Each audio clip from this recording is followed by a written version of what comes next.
Hello, जय हिंद। आप सभी को स्वागत है। आज हम मानव रोग के बारे में पढ़ेंगे और मानव रोग में जैसे कि प्रोटोजोआ हो गया, फंगस हो गया एंड बैक्टीरिया और वायरस हो गया, इसे किस तरह का बीमारी होता है और उसके साथ साथ हम जेनेटिक्स डिजीज़ भी देखेंगे। तो आप लोग शुरू से लेकर लास्ट तक बने रहिए क्योंकि ये बहुत इम्पोर्टेंट चैप्टर है और ह्यूमन डिजीज़ हर एक एग्ज़ाम में पूछा जाता है। तो इसको हम एक एक करके देखते हैं। जैसे यहाँ पे है, पहला है परजीवी द्वारा होने वाला रोग। तो ये प्रोटोजोआ से जो रोग होता है उसको देखते हैं। पहला कह रहा है कि मलेरिया किसके कारण होता है? प्लाज्मोडियम के कारण होता है। प्लाज्मोडियम कहाँ से आता है? प्लाज्मोडियम आता है मच्छर के काटने से। और ये किसको प्रभावित करता है? ये प्रभावित करता है तिल्ली एवं आरबीसी को। तो प्लाज्मोडियम से होने वाला रोग कौन सा है? मलेरिया। उसके बाद है पायरिया। पायरिया कहाँ होता है? पायरिया होता है हमारे मसूड़ों में। और पायरिया किसके कारण होता है? एंट अमीबा जिंजीबेलिस के कारण होता है और ये मसूड़ों में होता है। चूँकि पायरिया को अगर हमको कम करना है तो क्या करना पड़ेगा? हमको विटामिन सी की मात्रा बढ़ाना पड़ेगा। और जैसे दांत वगैरह में होता है तो क्या करना है? दांत को अच्छा से देखभाल करना है, अच्छा से साफ़ करना है सुबह खाने से पहले और एक बार नाइट में सोने से पहले, ठीक ना। तो क्या होगा? एंट अमीबा जिंजीबेलिस के द्वारा क्या होता है? पायरिया होता है जो मसूड़ों को प्रभावित करता है। उसके बाद है सोने की बीमारी, मस्तिष्क को प्रभावित करता है और ये किसके कारण होता है? ट्रिपेनोमोसोमा के कारण। ये किसके कारण होता है? ट्रिपेनोमोसोमा के कारण। सीसीसी मक्खी। कौन से मक्खी के काटने से होता है? सीसीसी मक्खी। उसके बाद है पेचिस। पेचिस कहाँ होता है? आंत में। और किसके कारण होता है? एंट अमीबा हिस्टोलिका के कारण। एंट अमीबा हिस्टोलिका के कारण पेचिस बीमारी होता है, ये आप याद रखिए, ठीक ना। उसके बाद है काला जर, जो किसको प्रभावित करता है? अस्थि मज्जा को। काला जर अस्थि मज्जा को प्रभावित करता है और ये किसके कारण होता है? लेशमेनिया डोनावानी के कारण कौन सा बीमारी होता है? काला जर। और ये किसको प्रभावित करता है? अस्थि मज्जा को, बोन मैरो को प्रभावित करता है और ये क्या है? ब्लू मक्खी के द्वारा होता है, ठीक ना। अब है फंगस डिजीज और फुफूंद द्वारा होने वाला रोग, फंगल डिजीज, ठीक ना। तो इसमें पहला है दम्मा। तो दम्मा किसके कारण होता है? दम्मा होता है एस्परजेलिस फ्यूमिगेटस नामक जो फंगस होता है उसके द्वारा क्या अस्थमा होता है और किसको प्रभावित करता है? फेफड़े को। क्योंकि अस्थमा क्या है? एक संक्रामक रोग है। अस्थमा क्या है? एक संक्रामक रोग है। नेक्स्ट है एथलीट फूड्स किसके कारण होता है? टिनिया पेडिस के कारण। तो एथलीट फूड किसके कारण होता है? टिनिया पेडिस नामक फंगस के कारण होता है और ये भी क्या है? कि संक्रमित रोग है। क्या है? एक संक्रमित रोग है। उसके बाद है खाज खाज किसके कारण होता है? ये होता है स्वेरस स्केबीज के कारण होता है और ऑब्वियसली खाज बहुत परेशान करता है, तो इसको हम याद रखते हैं, फंगल डिजीज है, ठीक ना। उसके बाद है रिंग वर्म। तो रिंग वर्म किसके कारण होता है? ट्राइकोफाइल लेस्कोसस। ये भी क्या है? संक्रमण रोग है, ठीक ना। तो इसमें से ये बहुत इंपॉर्टेंट है दाद कौन सा बीमारी है? फंगल डिजीज है। नेक्स्ट है जीवाणु द्वारा उत्पन्न होने वाला बैक्टीरियल डिजीज। सो मोस्टली मानव रोग में और ह्यूमन डिजीज में दो चीज़ बहुत ज़्यादा इंपॉर्टेंट है, एक है बैक्टीरियल डिजीज और एक है वायरल डिजीज़। क्योंकि बैक्टीरियल डिजीज़ और वायरल डिजीज़ सबसे ज़्यादा होता है और ये कई तरह का होता है। जैसे कि हैजा किसके कारण होता है? बेब्रोई कोलोडी के द्वारा। और हैजा में कौन सा अंग प्रभावित होता है? आंत प्रभावित होता है। हैजा में कौन सा अंग प्रभावित होता है? आंत प्रभावित होता है। उसके बाद टाइफॉइड किसके कारण होता है? सोलमोनिया टाइफी के कारण। सोलमोनिया टाइफी के कारण क्या होता है? टाइफाइड होता है और ये आंत ज्वर को प्रभावित करता है। आंत ज्वर को कौन सी बीमारी प्रभावित करता है? उसका नाम है टाइफाइड। उसके बाद है क्षय रोग फेफड़ा को प्रभावित करता है, माइक्रोबैक्टीरियम ट्यूबरक्लोसिस के द्वारा होता है। क्षय रोग माइक्रोबैक्टीरियम ट्यूबरक्लोसिस के द्वारा होता है और किसको प्रभावित करता है? क्षय रोग फेफड़ा को प्रभावित करता है, ठीक ना। उसके बाद है डिप्थीरिया किसको प्रभावित करता है? श्वास नली को प्रभावित करता है। डिप्थीरिया किसको प्रभावित करता है? श्वास नली को प्रभावित करता है और किसके कारण होता है? कोरोनी बैक्टीरिया डिप्थेरी के द्वारा कौन सा बीमारी होता है? डिप्थीरिया।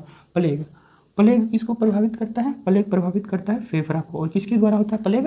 पस्चुरेला पेस्टिस के द्वारा। प्लेग होता है पस्चुरेला पेस्टिस के द्वारा, जो एक बैक्टीरियल डिजीज है। प्लेग एक बैक्टीरियल डिजीज है और ये किसको प्रभावित करता है? फेफड़ा को। उसके बाद है काली खांसी किसको प्रभावित करता है? श्वसन तंत्र को, रेस्पिरेटरी सिस्टम को क्या करता है? प्रभावित करता है। उसके बाद है हीमोफिलस पस्टोसिस, हीमोफिलस पस्टोसिस के द्वारा क्या होता है, काली खांसी। उसके बाद है निमोनिया, निमोनिया किसके द्वारा होता है, निमोनिया होता है डिप्लोकोकस न्यूमोनी, डिप्लोकोकस न्यूमोनी, ये बैक्टीरियल डिजीज है निमोनिया। उसके बाद है कोड, जो तंत्रिका त्वचा को प्रभावित करता है, माइक्रोबैक्टीरियम लेप्री। कोड जो है माइक्रोबैक्टीरियम लेप्री नामक बैक्टीरिया से होता है, और कोड क्या है, बैक्टीरियल डिजीज है। उसके बाद है गोनोरिया, गोनोरिया क्या है, मूत्र मार्गों को प्रभावित करता है। और सिफिलिस क्या है, शिशन को प्रभावित करता है। सिफिलिस क्या है, शिशन को प्रभावित करता है। सिफिलिस क्या है, शिशन को प्रभावित करता है। तो एक बार हम देख लेते हैं, जैसे कि प्रोटोजोआ से कौन सा बीमारी होता है, मलेरिया, पायरिया, सोने की बीमारी, पेचिस, कालाजार। फिर फंगल डिजीज कौन सा है, जैसे दम्मा, athlete foot, scabies and ringworm. उसके बाद है जीवाणु द्वारा उत्पन्न होने वाला रोग, bacterial disease. So bacterial disease बहुत इंपॉर्टेंट होता है, क्योंकि जैसे कोई सा डिजीज दे देता है और पूछता है क्या है, या किसके द्वारा होता है, जीवाणु, वायरस, प्रोटोजोआ, या इनमें से किसके द्वारा। तो बैक्टीरिया के द्वारा कौन सा, हैजा, टाइफाइड, क्षयरोग, डिप्थीरिया, प्लेग, काली खांसी, निमोनिया, कोड, सी तंत्रिका, कोड, गोनोरिया एंड सिफिलिस। उसके बाद है विषाणु, जो बहुत ही इंपॉर्टेंट है। तो ये विषाणु के द्वारा कौन कौन सा रोग होता है, पहला है एड्स। एड्स जो है विषाणु के द्वारा होता है, और एड्स जिस विषाणु के द्वारा होता है, एड्स जिस वायरस के द्वारा होता है, उसका नाम है HIV, ह्यूमन इम्यूनो वायरस। सो ये क्या है, ह्यूमन इम्यूनो वायरस, जिसके द्वारा क्या होता है, एड्स बीमारी होता है, human immuno virus, human immuno virus के द्वारा होता है। और एड्स का फुल नेम क्या होता है, acquired immuno deficiency syndrome, acquired immuno deficiency syndrome. और एड्स किसको प्रभावित करता है, प्रतीक्षा तंत्र को, WBC को, किसको प्रभावित करता है, WBC को, ठीक ना। तो ये हो गया वायरल डिजीज। उसके बाद है डेंगू, और डेंगू ज्वर और हड्डी तोड़ बुखार किसके द्वारा होता है, अरबो वायरस के द्वारा होता है, ठीक ना। उसके बाद पोलियो है, पोलियो किसके द्वारा होता है, पोलियो वायरस के द्वारा होता है। और ये किसको प्रभावित करता है, जैसे गला, रीढ़, हड्डी, ये सबको पोलियो प्रभावित करता है। उसके बाद है चेचक, चेचक किसको प्रभावित करता है, संपूर्ण शरीर को प्रभावित करता है। चेचक को क्या बोलते हैं, छोटी माता। और ये किसके द्वारा होता है चेचक, ये होता है वेरियोला वायरस के द्वारा होता है। उसके बाद है गलसोत, गलसोत में किस अंग को प्रभावित करता है, पैराथोराइड ग्रंथि को, पैराथोराइड ग्रंथि को प्रभावित करने वाला कौन सा बीमारी है, गलसोत है। और गलसोत कौन सा है, वायरल डिजीज है। कौन सा बीमारी है गलसोत, वायरल डिजीज है, वायरल डिजीज है। उसके बाद है खसरा, खसरा में क्या होता है, इसमें भी संपूर्ण शरीर प्रभावित होता है। और ये किसके द्वारा होता है, मोरबीलो वायरस के द्वारा। खसरा में संपूर्ण शरीर प्रभावित होता है, और ये किसके द्वारा होता है, मोरबीलो वायरस के द्वारा होता है, ठीक ना। तो ये हुआ खसरा। उसके बाद मेनिंजाइटिस, मेनिंजाइटिस किसके द्वारा, ब्रेन के द्वारा। फिर हर्पीस, हर्पीस में कौन सा अंग प्रभावित होता है, त्वचा, स्किन प्रभावित होता है। फिर कोविड-19 में, कोविड-19 जैसे अभी हम पिछले 3-4 साल से इसके बारे में बहुत ज़्यादा सुने हैं। और ये किसको प्रभावित करता है, जैसे कि गला, फेफड़ा, सांस लेने में तकलीफ होता है। और ये किसके द्वारा होता है, कोरोना वायरस के द्वारा। किसके द्वारा होता है, कोरोना वायरस के द्वारा, ठीक ना, कोरोना वायरस के द्वारा। उसके बाद है जीका बुखार, जीका बुखार किसके द्वारा होता है, जीका वायरस के द्वारा। ऑब्वियसली मच्छर काटने से होता है। तो जीका बुखार भी क्या है, वायरल डिजीज है। और जैसे चिकुनगुनिया भी हो जाएगा, चिकुनगुनिया भी क्या है, वायरल डिजीज है। और चिकुनगुनिया किसके द्वारा होता है, चिकुनगुनिया वायरस के द्वारा, चिकुनगुनिया वायरस के द्वारा, ठीक है ना। उसके बाद जैसे कि protozoa, fungus, bacteria and virus की देख लिए हैं। अब हम क्या देखते हैं, genetic disease. So what is genetic disease, तो genetic disease are health conditions caused by changes in mutation in DNA which can be inherited spontaneous और multifactorial। तो कहने का क्या मतलब हुआ कि जेनेटिक डिसऑर्डर जो है वो क्या है, हेल्थ कंडीशन है कि जब कोई बच्चे रहता है और मान लीजिए कि गर्भावस्था में किसी संतति का मतलब कोई बच्चे बन रहा होता है, उस टाइम उसके क्रोमोसोम में चेंज आता है या म्यूटेशन होता है, और that is a inherited spontaneous और मल्टीफैक्टोरियल। तो ये जेनेटिक डिजीज़ हुआ। और हम बेसिकली जेनेटिक डिजीज़ को 4 पार्ट में डिवाइड करते हैं, ठीक ना। पहला है मोनोजेनेटिक डिसऑर्डर। मोनोजेनेटिक डिसऑर्डर क्या होता है कि इसमें सिर्फ एक जीन में चेंज आता है। और इस तरह से जो है, जैसे sickle cell anaemia disease, cystic fibrosis disease, मतलब इस तरह के डिजीजेज आ जाते हैं। तो इसमें क्या है, इसमें सिंगल चेंज होता है, वन जीन चेंज होता है। वन जीन चेंज होने की वजह से क्या होता है, सिकल सेल एनीमिया जैसे बीमारी, सिकल सेल एनीमिया जैसे बीमारी जो ज़्यादातर आदिवासी में पाया जाता है, ज़्यादातर ट्राइबल पीपल में पाया जाता है, उसमें क्या होता है, एबनॉर्मल हीमोग्लोबिन का स्ट्रक्चर्स हो जाता है, जिससे ब्लड हमारा क्या रहता है, राउंड शेप्ड रहता है। लेकिन जब सिकल सेल एनीमिया होता है तो क्या होता है, हंसिया के आकार का हो जाता है, हंसिया के आकार का हो जाता है। तो इसमें जो है एबनॉर्मल हीमोग्लोबिन स्ट्रक्चर्स होता है, ठीक ना। उसके बाद है सिस्टिक फिब्रोसिस, ये भी मोनोजेनेटिक डिसऑर्डर का एग्जांपल है। फिर है टाई-शेच डिजीज़, और फिर हंटिंगटन डिजीज़। जैसे इस तरह से क्वेश्चन पूछा जाएगा कि हंटिंगटन्स डिजीज़ बेसिकली ये डिजीज़ जेनेटिक डिसऑर्डर है या नहीं है, अगर हाँ तो ये किस तरह का जेनेटिक डिसऑर्डर है, इसका टाइप भी पूछ लिया जाता है बहुत बड़े बड़े एग्जाम में। तो इसलिए हमको इसको एग्जाम्पल को प्रायोरिटी में रखना है, क्योंकि एग्जाम्पल बहुत इंपॉर्टेंट होता है। नेक्स्ट है multifactorial disorder. Multifactorial disorder basically इस डिसऑर्डर में क्या होता है कि बहुत सारे जीन, मल्टीपल जीन्स, कभी कभी इन्वायरमेंट फैक्टर की वजह से क्या होता है, म्यूटेशंस होता है, बहुत सारे जीन में चेंजेज आता है। तो इसको क्या बोलते हैं, multifactorial gene. It's caused by environmental factor and also multifactorial gene changes। तो जैसे इसका एग्जांपल है हेल्थ डिजीज़, जैसे डायबिटीज़, जैसे Alzheimer disease, right, and cancer. Obviously cancer is very important. Cancer में क्या होता है, कैंसर और एड्स, ये ह्यूमन डिजीज़ में दो बीमारी बहुत ही इम्पॉर्टेंट है। और ये क्या है, जेनेटिक डिसऑर्डर है कैंसर। और ये कैंसर क्यों होता है, क्योंकि हमारे जो बॉडी के सेल्स हैं एबनॉर्मली बहुत स्पीड में ग्रोथ करने लगता है, बहुत ज़्यादा स्पीड में ग्रोथ करने लगता है, तो क्या होता है, कैंसर हो जाता है, ठीक ना। तो ये किस टाइप का डिसऑर्डर है, मल्टीफैक्टोरियल डिसऑर्डर। नेक्स्ट है क्रोमोसोमल एबनॉर्मल्स, क्रोमोसोमल्स एबनॉर्मिटीज़, राइट। सो इसमें क्या होता है कि जब बच्चे गर्भावस्था में रहता है और उस टाइम जब बच्चे का निर्माण हो रहा होता है, तो उस टाइम क्या होता है कि इसके क्रोमोसोम में चेंज आता है। For example Turner syndrome. तो टर्नर सिंड्रोम में बेसिकली क्या होता है कि जैसे हम लोगों को कितना क्रोमोसोम की आवश्यकता होता है, 46 क्रोमोसोम, ठीक ना।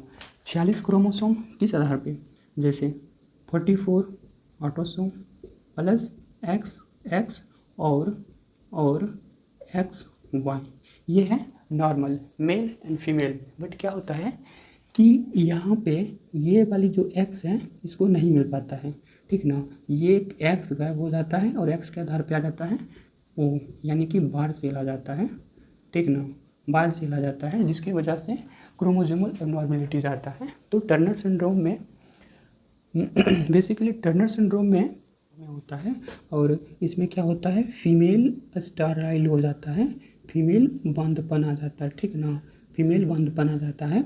और जो टर्नर सिंड्रोम किस में ज़्यादा होता है, ये फीमेल में होता है, ठीक ना, ये फीमेल में ज़्यादा होता है। नेक्स्ट है Klinefelter syndrome. Klinefelter syndrome opposite है टर्नर सिंड्रोम के। क्यों, क्योंकि क्लीनफेल्टर सिंड्रोम में 44 autosome X plus Y upon 47, तो 46 की जगह पे हमको क्या होता है, 47 क्रोमोसोम मिल जाता है। एक एक्स्ट्रा क्रोमोसोम यहाँ पे क्या होता है, ऐड हो जाता है, एक्स। और इसी एक्स की वजह से क्या होता है, जो क्लीनफेल्टर सिंड्रोम किस में होता है, मेल में होता है।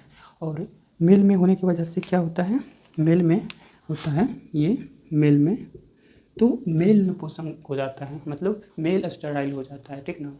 तो क्लीनफेल्टर सिंड्रोम का सबसे ज़्यादा किस में होता है, मेल में। और इसका लक्षण क्या है, लक्षण है शरीर का पूर्ण रूप से विकसित नहीं होना, कद छोटा होना, और ये आप कह सकते हैं कि हाँ, महिला का जो शरीर होता है, स्ट्रक्चर्स होता है सिमिलर टू मेल का स्ट्रक्चर इन क्लीनफेल्टर सिंड्रोम। नेक्स्ट है down syndrome. So down syndrome में क्या होता है कि इसमें जैसे ऑटोसोम में चेंज आता है, ठीक है ना, इसमें ऑटोसोम में चेंज आता है और 21 नंबर वाली जो क्रोमोसोम होता है ये क्या होता है, डबल आ जाता है। 21 प्लस 21 प्लस 21, यानी कि 22 जोड़ी ऑटोसोम रहता है। 22 जोड़ी को 2 से मल्टीप्लाई करेंगे तो कितना होगा, 44 ऑटोसोम। तो ये 2 जोड़ी हो गया, लेकिन ये जो है एक्स्ट्रा आ जाता है। 21 नंबर क्रोमोसोम डाउन सिंड्रोम में एक्स्ट्रा आने की वजह से बच्चे क्या होता है जो बच्चे उत्पन्न होता है वो उसमें मंद बुद्धि हो जाता है, ठीक है ना, और जैसे सर छोटा हो जाता है और पूर्ण रूप से शरीर विकसित नहीं हो पाता है। एक इसका एग्जाम्पल है डाउन सिंड्रोम का। नेक्स्ट है पटाऊ सिंड्रोम। सो पटाऊ सिंड्रोम में सेम थिंग, बस इसका क्रोमोसोम नंबर अलग होता है। क्रोमोसोम नंबर क्या है इसका, पटाऊ सिंड्रोम का 13 और डाउन सिंड्रोम का कितना है 21। 21 क्रोमोसोम चेंज होता है और पटाऊ सिंड्रोम में 13 नंबर क्रोमोसोम चेंज होता है और इसमें भी क्या होता है ट्रिपल। आना था 2 क्रोमोसोम, लेकिन कितना 3 क्रोमोसोम आता है, जिसकी वजह से पटाऊ सिंड्रोम होता है। और इसका सबसे बड़ा लक्षण क्या है, कटे होठ। सबसे बड़ा लक्षण पटाऊ सिंड्रोम का कटे होठ होता है। कटे होठ यानी होठ बीच से कट जाता है, ठीक ना। और ये है जैसे सर छोटा होना, शरीर पूर्ण विकसित नहीं होना। ऑब्वियसली अब नॉर्मलिटी रहेगा तो मतलब नॉर्मल जैसे बच्चे होते हैं वैसे तो नहीं होगा ना। फिर है माइटोकॉन्ड्रियल डिजीज़। सो माइटोकॉन्ड्रियल डिजीज़ जो है only inherited from the mother. Mitochondrial disease जो है only inherited by mother, so that is a genetic disorder। तो हमने इस क्लास में लगभग सारे डिजीज़ को कवर कर लिया हूँ जो ह्यूमन से रिलेटेड था, जैसे bacterial disease, viral disease, protozoal disease, fungal disease. Now this is a genetical disease. So ये सब इम्पॉर्टेंट क्लासेस हैं, क्योंकि ये कह सकते हैं कि ये बायो का जो क्वेश्चंस होते हैं बहुत सारे कॉम्पिटिटिव एग्जाम में पूछे जाते हैं, तो हम इस आधार पे इसको क्या कर सकते हैं, रिवाइज कर सकते हैं। Genetic disorder is a 4 type: monogenetic disorder, multifactorial disorder, chromosomal disorder, mitochondrial disorder.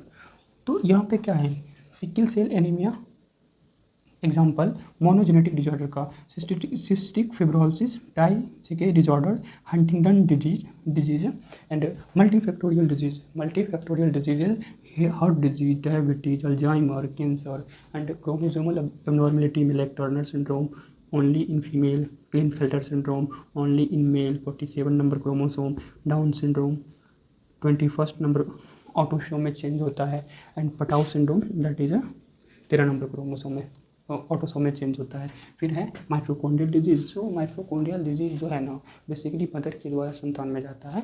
ये लिखा है कि only inherited from the mother, so that is a genetical disorder. Now will let's start the topic of blood group.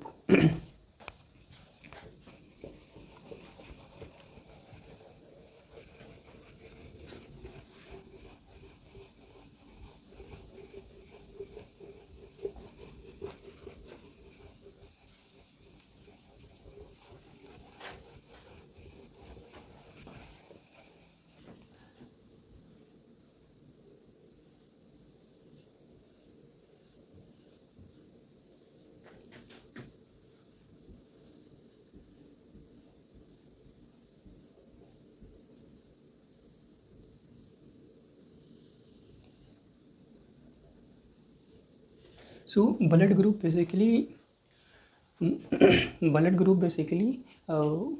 किसके द्वारा खोजा गया था, Karl Landsteiner के द्वारा। कब खोजा गया था, 1902 में। कब खोजा गया था, 1902 में। किसके द्वारा, कार्ल लैंडस्टीनर के द्वारा।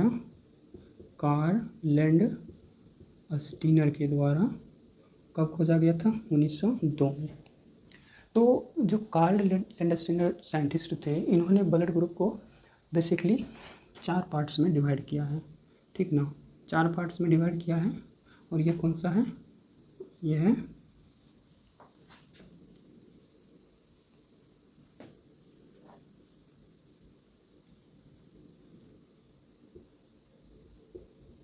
दो नंबर एंड 3 नंबर और ये 4 नंबर। सो पहला है ब्लड ग्रुप ए। पहला है ब्लड ग्रुप ए। फिर दूसरा है ब्लड ग्रुप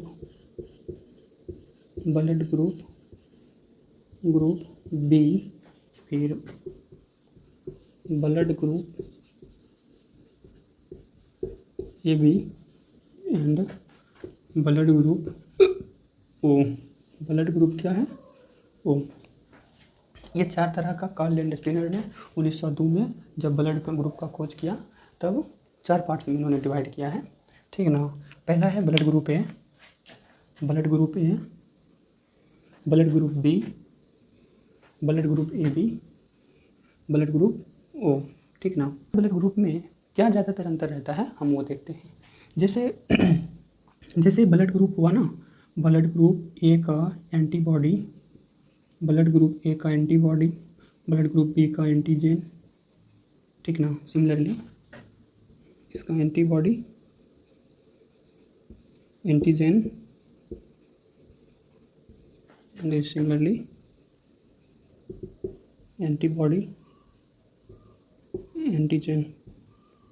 एंटीजन, और इसमें भी वही एंटीबॉडी और एंटीजन, ठीक ना। एंटीबॉडी और एंटीजन, इस आधार पे कार्ल लैंडस्टीनर ने क्या कहते हैं डिवाइड किया था एंटीजन और एंटीबॉडी के आधार पे। सो फर्स्ट है ब्लड ग्रुप ए का एंटीबॉडी क्या होगा? ब्लड ग्रुप ए का एंटीबॉडी होगा, ब्लड ग्रुप ए का एंटीबॉडी होगा बी। ब्लड ग्रुप ए का एंटीबॉडी क्या होगा? बी। ब्लड ग्रुप ए का एंटीबॉडी क्या होगा? बी। और इसको हम ऐसे भी लिख सकते हैं बी, ठीक ना। और ब्लड ग्रुप ए का एंटीजन क्या होगा? ब्लड ग्रुप ए का एंटीजन क्या होगा? एंटीजन होगा ए, ठीक ना। फिर ब्लड ग्रुप बी का एंटीबॉडी क्या होगा? एंटीबॉडी होगा ए, और एंटीजन क्या होगा? एंटीजन होगा B. Antibody A, antigen B, B का A for antibody, B for antigen, A for antibody, B for antigen, A for antibody और बी फॉर एंटीजन। और ब्लड ग्रुप बी में, ब्लड ग्रुप ए बी में क्या होता है? Blood group A B में basically antibody नहीं पाया जाता है, ठीक ना। ब्लड ग्रुप ए बी में एंटीबॉडी नहीं पाया जाता है। ब्लड ग्रुप ए बी में एंटीबॉडी नहीं पाया जाता है। ब्लड ग्रुप ए बी में एंटीबॉडी नहीं पाया जाता। ब्लड ग्रुप ए बी में एंटीबॉडी नहीं पाया जाता है। और इसमें एंटीजन के रूप में ए बी, और इसमें क्या होगा? एंटीजन के एंटीबॉडी के रूप में ए बी, और इसमें क्या? एंटीजन नहीं पाया जाता है ओ नंबर ब्लड ग्रुप में, राइट। सो ओ नंबर ब्लड ग्रुप में एंटीजन नहीं पाया जाता है, एंटीजन नहीं पाया जाता है, ठीक ना। अब हम थोड़ा सा इंपॉर्टेंट चीज़ देख लेते हैं। जैसे ए बी है, ठीक ना।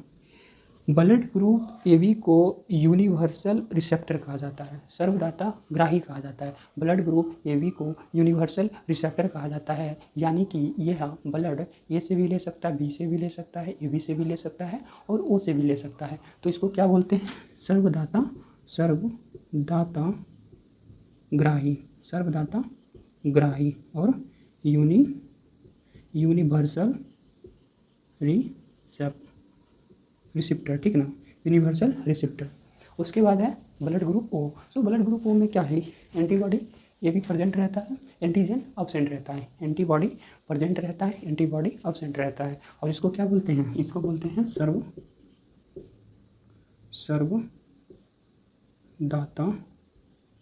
सर्वदाता, यानी कि दान जो देता है सर्वदाता, जो दूसरे को ब्लड देता है। इसको क्या बोलते हैं? यूनिवर्सल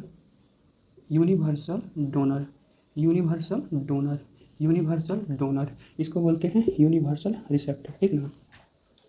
तो ये ब्लड ग्रुप है बी, ए बी, ओ। ये बहुत इंपॉर्टेंट है। साइंटिस्ट का नाम पूछा तो कार्ल लैंडस्टीनर। और यहाँ पे हम एक एडअप कर सकते हैं एक एडप्ट क्या कर सकते हैं, जैसे ब्लड ग्रुप ओ है ना, तो ब्लड ग्रुप ओ को जिस साइंटिस्ट ने ढूंढा, ठीक ना, और उसके बारे में जो डिटेल्स दिया है वो है डी कॉस्टेला एंड अस्टरली, ठीक ना, डी कोस्टेला एवं अस्टरली, ठीक ना, ये है। और हम एक बार इसका ये बना देते हैं कि ब्लड ग्रुप कैसे किस में ट्रांसफ़र होता है, तो देख लेते हैं एक बार।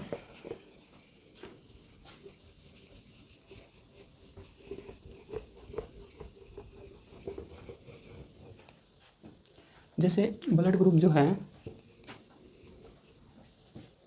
जैसे blood group A, blood group B, और इसको हम यहाँ ओ भी लिख सकते हैं, O, blood group A B and blood group B, blood group B, ठीक ना।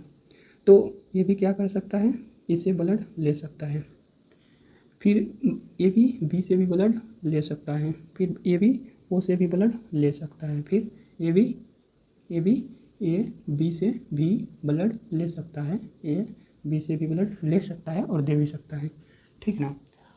अब जैसे ब्लड ग्रुप ओ रहा, ठीक ना, ब्लड ग्रुप ओ को क्या बोलते हैं, सर्वदाता बोलते हैं, यूनिवर्सल डोनर। किस ब्लड ग्रुप को बोलते हैं, यूनिवर्सल डोनर बोलते हैं ब्लड ग्रुप ओ को, राइट। सो अब ब्लड ग्रुप ओ को क्या बोलते हैं, यूनिवर्सल डोनर।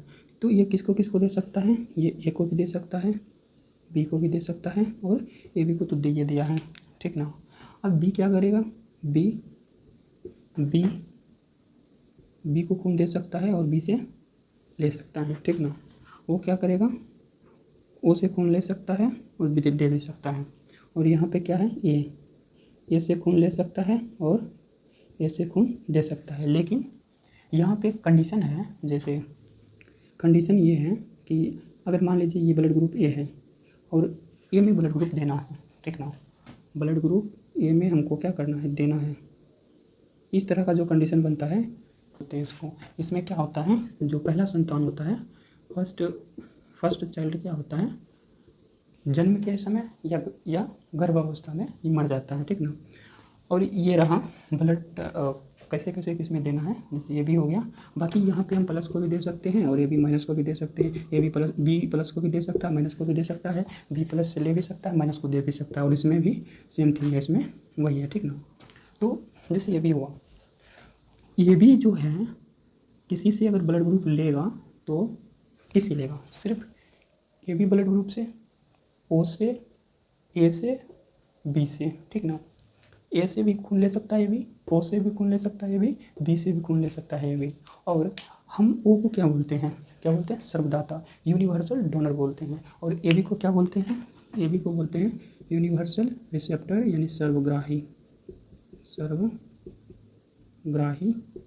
ए बी को, और सर्वदाता किसको बोलते हैं, ओ को, universal DONAR donor, that is a blood group, right. So basically ये क्या है, ब्लड ग्रुप है, ठीक ना। अब हम देखते हैं कि माता पिता का अगर ब्लड ग्रुप जैसे कि ए है, माता का, पिता का बी है, तो संतति किस प्रकार से बन सकता है, या माता का ओ है, पिता का भी ओ है, तो कौन सा संतति बनेगा, देखते हैं।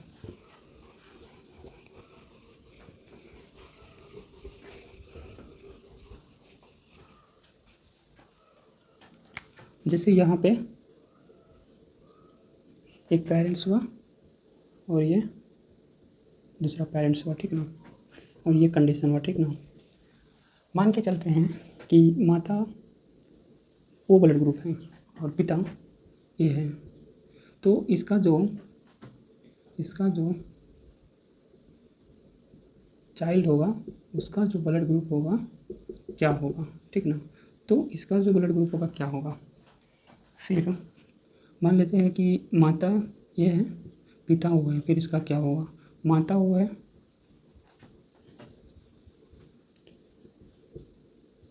माता बी, पिता ए, फिर क्या होगा, ठीक ना।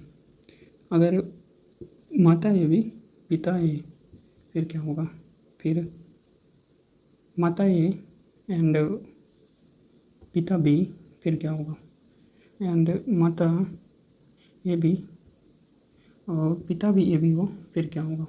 तो ऐसे 2-3 कंडीशंस देख लेते हैं कि संतान का उत्पत्ति जो होगा वो किस आधार पे होगा और कौन सा ब्लड ग्रुप लेकर होगा। जैसे यहाँ पे ओ है, ओ ए क्या होगा, ब्लड ग्रुप चाइल्ड का ए होगा, ओ होगा, और क्या नहीं होगा, तो बेसिकली क्या नहीं होगा, यहाँ पे इसके अंदर बी बच्चा का ब्लड ग्रुप नहीं होगा, ए बी का नहीं होगा, ठीक ना, बी नहीं होगा, ए बी नहीं होगा, बट ओ ए होगा। और अगर माता ए है तो सेम कंडीशन अप्लाई होगा, और ये माता बी और पिता ए है तो इसमें सारे ब्लड ग्रुप होगा, A B and O also, but इसमें क्या नहीं होगा, सेम ये दोनों नहीं होगा, ठीक ना। फिर ये भी है माता, ए है पिता, इसका ब्लड ग्रुप क्या होगा, ए बी बी, बट इसके अंदर क्या नहीं होगा, इसके अंदर वो ब्लड ग्रुप नहीं होगा, ठीक ना। फिर ए बी सेम कंडीशन है, ए होगा, बी होगा, सी होगा, सॉरी ए बी होगा और ओ होगा, मतलब ये भी ब्लड ग्रुप की माता पिता अगर रहा तो उसके अंदर क्या होगा, सारे बच्चे का निर्माण होगा, मतलब कहने का मतलब सब ब्लड ग्रुप होगा। फिर ए बी है यहाँ पे, ए बी, तो यहाँ पे ए होगा, बी होगा, ए बी होगा, बट वो नहीं होगा। तो इस तरह से हमारा ब्लड ग्रुप चैप्टर खत्म होता है। तो ब्लड ग्रुप चैप्टर के बाद हम स्टार्ट करेंगे रेस्पिरेशन सिस्टम। ब्लड ग्रुप के बाद हम स्टार्ट करेंगे श्वसन तंत्र। बहुत बहुत धन्यवाद वीडियो को लास्ट तक देखने के लिए, और मैं कोशिश करूँगा कि जितना भी चैप्टर्स हो बहुत यूनिक हो, और जो चीज़ इम्पोर्टेंट हो, जो एग्ज़ाम में पूछा जाए कॉन्सेप्ट के साथ, उसको हम यहाँ पे डील करेंगे। ठीक, थैंक यू। प्लीज़ इस वीडियो को लाइक कीजिए, शेयर कीजिए एंड सब्सक्राइब कीजिए, एंड अगर आपसे हो सके तो प्लीज़